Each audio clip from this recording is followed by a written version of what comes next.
नमस्कार दोस्तों, स्वागत है आपका हमारे चैनल पर। रात भर का हंसी खुशी एवं मजाक का माहौल अब बोझिल होता जा रहा था।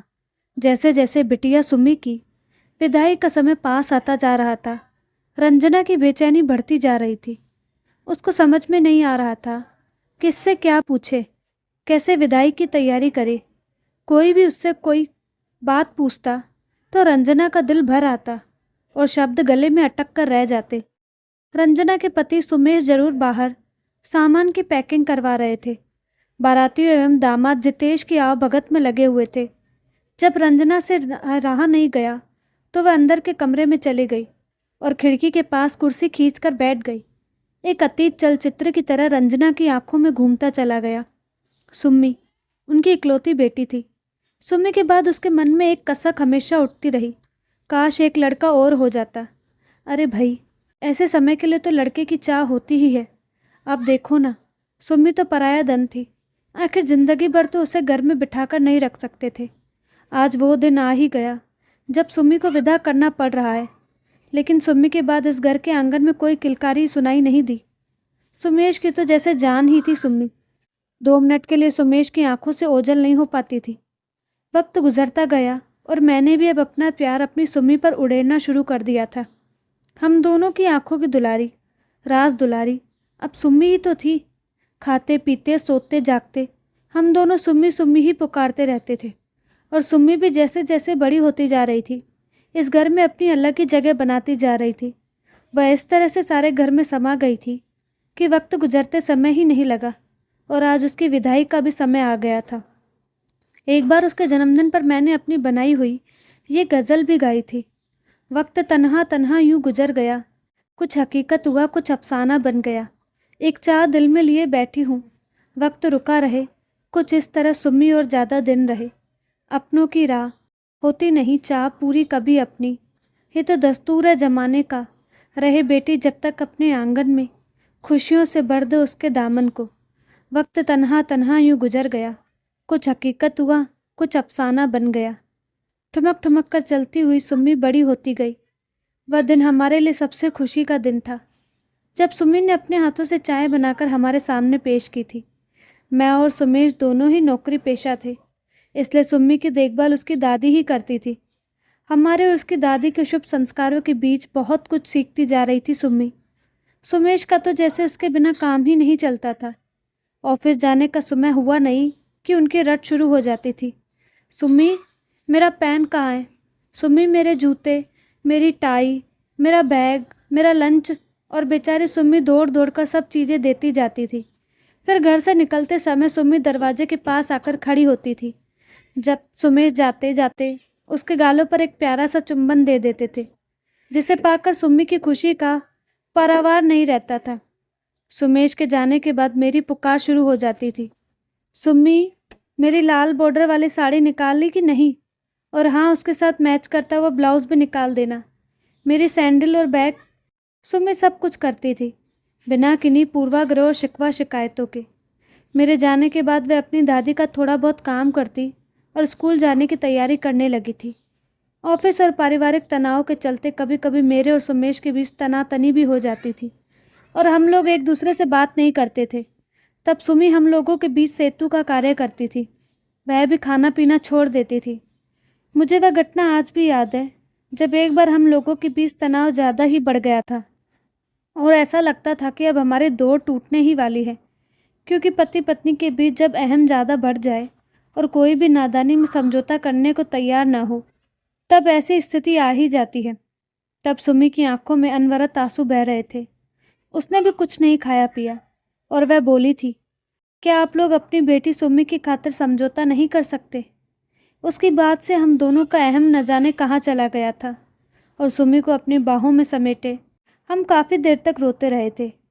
फिर हम दोनों ने सुमी की खातिर प्रण किया था कि अब हम कभी भी नहीं लड़ेंगे। समय आबाद गति से गुजर रहा था और सुमी ने बीएसएससी कर लिया था। इसके बाद उसने पीएससी फेस करके सांख्यिकी विभाग में सहायक संचालन का पद हासिल कर लिया था। इसी के साथ हमारी चिंता भी बढ़ गई थी और सुमी के लिए अच्छे लड़के की तलाश हमने शुरू कर दी थी। लेकिन जब भी उसके लिए मैं लड़का देखने जाती एक कसक जरूर उठती थी कि काश मुझे भी एक लड़का होता।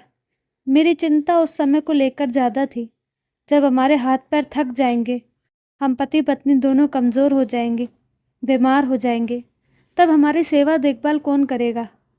हालांकि मेरी सोच समसामयिक थी, लेकिन सोच से ज़्यादा यह मेरी अत्यधिक चिंता थी। अरे रंजना, तू यहाँ बैठी है, वहाँ तेरी पुकार मची हुई है। सुमी और जितेश मंडप के नीचे बैठे हैं। अपनी बड़ी बहन साधना की आवाज़ सुनकर मैं चौंक गई थी और जल्दी से अपने आंसू पोंछती हुई कमरे के बाहर आ गई। जिस सुमी को मैंने अपनी गोद में बिठाया था, अपने हाथों से खिलाया था, उसी का सामना करने से मैं कतरा रही थी। मेरी अपनी सुमी आज पराई हो गई थी।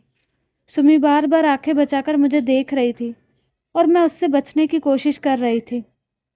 सच में बड़ा कड़ा दिल चाहिए अपनी बेटी की विदाई के लिए। इस बात का एहसास मुझे आज हो रहा था। सामान बस पर चढ़ाया जा चुका था, बाराती बस में बैठ चुके थे और अब मैं यंत्रवत से सुम्मी के गले लगने के बाद जितेश की परछन उतार रही थी। इसके बाद क्या हुआ मुझे होश नहीं रहा, क्योंकि रोते रोते मैं बेहोश हो गई थी। 10 दिन गुजर गए थे। सब कुछ सामान्य सा होता जा रहा था।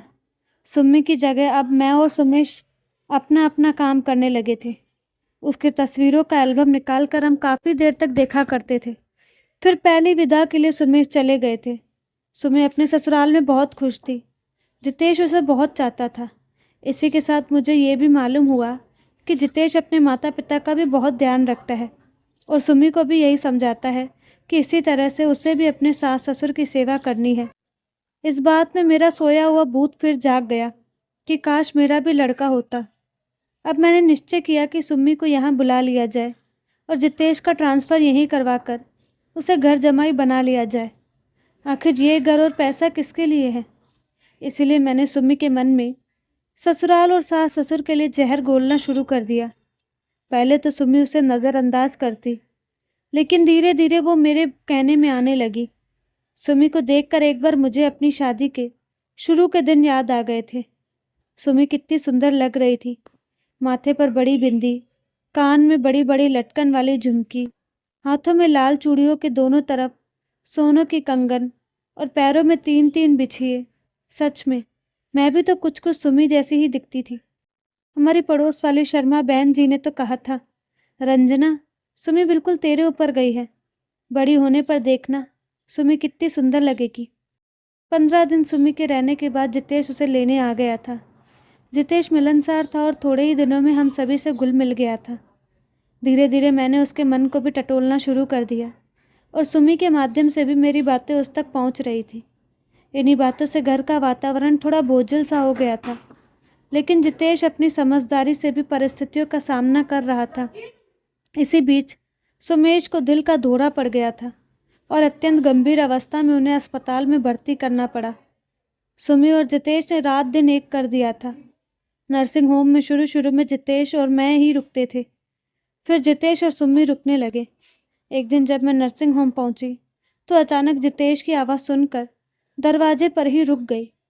जितेश सुमी से कह रहा था, देखो सुमी, तुम्हारे मम्मी पापा का सहारा अब हम दोनों ही है। यहाँ इनकी देखभाल भी करनी पड़ेगी। वो तो भगवान का लाख लाख शुक्र है कि हम लोग यहाँ थे, नहीं तो मम्मी अकेले बहुत परेशान हो जाती।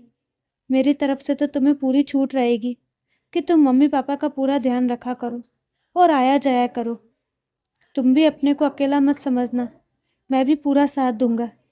एक तरह से देखा जाए तो अब मेरे ऊपर 2-2 माता पिता की सेवा का भार आ गया था। और इसी के साथ जितेश हंसने लगा था। जितेश की बात से मेरी आंखों पर से पर्दा उठ गया। आदमी कितना स्वार्थी होता है, अपने फ़ायदे के लिए दूसरों को कितना भी नुकसान पहुंचा सकता है। इस बात को सोचकर मुझे अपने से ही गलानी होने लगी थी। एक तरह से देखा जाए तो मुझे सुम्मी के माध्यम से एक पाला पोसा लड़का भी मिल गया था। मैंने अपने को सामान्य किया और रूम में आकर वातावरण को हल्का करते हुए बोली, हाँ तो लाला जी, क्या खुसर फुसर हो रही है? जितेश हंसते हुए बोला, मम्मी जी, ये लाला जी कहकर आप संबंधों में दूरियां मत लाइए। मैं तो आपके लिए सिर्फ जितेश ही हूँ, आपके लड़के जैसा ही हूँ। आप कभी अपने को अकेला महसूस मत करिएगा। सुमेश के स्वास्थ्य में अब सुधार होता जा रहा था। सुमी और जितेश 1 महीने तक रहे। बड़ा अच्छा लगा सुम्मी के साथ साथ जितेश के भी यहाँ रहते हुए। सुमेश के घर आने के बाद जितेश और सुम्मी ने जाने की इच्छा प्रकट की, यानी फिर से सुम्मी की विदाई का समय आ गया था। इस बार सुम्मी को विदा करते समय मेरा दिल नहीं भर आया, मेरे पैर नहीं कपकपाए थे और न ही सुम्मी की आंखों में मिलाने से मैं कतरा रही थी। आज तो जैसे मेरे हाथ पैरों में पर लग गए थे और मैं दौड़ भागकर सुम्मी की तैयारी कर रही थी। सुम्मी को खाने में क्या अच्छा लगता है, कौन सी साड़ी उस पर फपती है, कौन से कंगन सुम्मी को पसंद है, मैं याद करके रखती जा रही थी। जितेश के लिए खुद ही बाजार जाकर सूट लाई थी। मेरी भागदौड़ देखकर सुमेश भी हैरान थे। सुम्मी समझ नहीं पा रही थी कि मम्मी को क्या हो गया है। उस दिन तो मेरी विदाई पर रो रो कर बुरा हाल था और आज खुशी खुशी मेरी विदाई की तैयारी कर रही है। लेकिन जितेश सब समझ रहा था। सुरक्षा एक ऐसी चीज़ है जिसे पाकर व्यक्ति अपना कार्य व्यवहार बदल देता है। सुमेश ने अपने कांपते हाथों से सुम्मी और जितेश को आशीर्वाद दिया और मैं अपने हाथों से सुम्मी की सुहाग पिटारी टैक्सी में रखने पहुंच गई थी। सुम्मी को गले लगाकर सास ससुर की सेवा करके उनका दिल जीतने की सलाह दी और जितेश को अपना भरपूर प्यार और आशीर्वाद दिया। तो दोस्तों, आपको कहानी कैसी लगी? अपनी राय कमेंट बॉक्स में ज़रूर दें और साथ ही हमारे चैनल को लाइक शेयर सब्सक्राइब करना ना भूलें। धन्यवाद।